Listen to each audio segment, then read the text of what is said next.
اعوذ باللہ من الشیطان الرجیم۔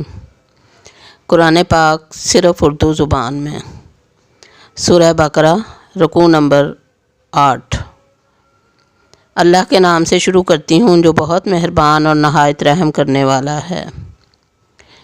بے شک جو لوگ ایمان لے آئے ہیں اور جو یہودی ہیں اور جو نصارہ اور صابئی، جو بھی اللہ اور روز آخرت پر ایمان لایا اور درست عمل کرتا رہا، وہ اپنی اجرت اپنے رب کے پاس پائیں گے اور انہیں کوئی ڈر نہ ہوگا اور نہ وہ غم کھائیں گے۔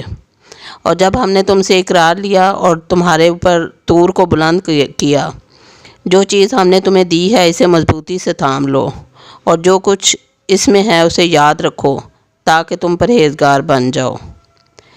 پھر جب اس کے باوجود تم نے منہ موڑ لیا اور اگر تم پر اللہ کا فضل اور اس کی رحمت نہ ہوتی تو تم ضرور خسارہ پانے والوں میں ہو جاتے۔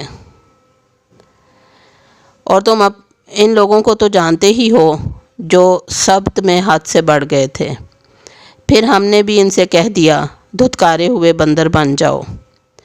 پھر ہم نے اس واقعے کو اس زمانے کے لیے اور اس کے بعد آنے والوں کے لیے عبرت بنا دیا اور خوف خدا رکھنے والوں کے لیے نصیحت ہے۔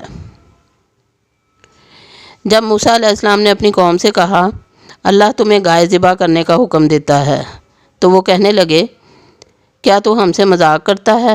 اس نے کہا میں اللہ کی پناہ لیتا ہوں کہ میں جاہلوں میں سے ہو جاؤں۔ وہ کہنے لگے اپنے رب کو پکار کے ہم پر واضح کرے کہ وہ کیسی ہو۔ اس نے کہا وہ کہتا ہے کہ وہ گائے نہ بوڑھی ہو نہ بچیا، ان کے بین بین ہو، سو جو حکم تمہیں دیا جاتا ہے وہ بجا لاؤ۔ وہ کہنے لگے اپنے رب کو پکار کے ہم پر واضح کرے کہ اس کا رنگ کیسا ہو۔ اس نے کہا وہ کہتا ہے کہ وہ گہرے زرد رنگ کی گائے ہو جو دیکھنے والوں کو مسرور کرتی ہو۔ وہ کہنے لگے اپنے رب کو پکار کہ ہم پر واضح کرے کہ وہ گائے کیسی ہو۔ اس گائے نے تو ہمیں شبہ میں ڈال دیا ہے، مگر ہم انشاءاللہ ضرور راہ راست پا لیں گے۔ اس نے کہا وہ کہتا ہے کہ وہ گائے ایسی محنتی نہ ہو کہ زمین میں ہل چلاتی ہو اور نہ کھیتی کو پانی دیتی ہو، صحیح سالم ہو جس میں کوئی داغ نہ ہو۔ وہ کہنے لگے اب تو نے ٹھیک بات کہی۔ پھر انہوں نے اسے ذبح کیا اور وہ کرنا نہیں چاہتے تھے۔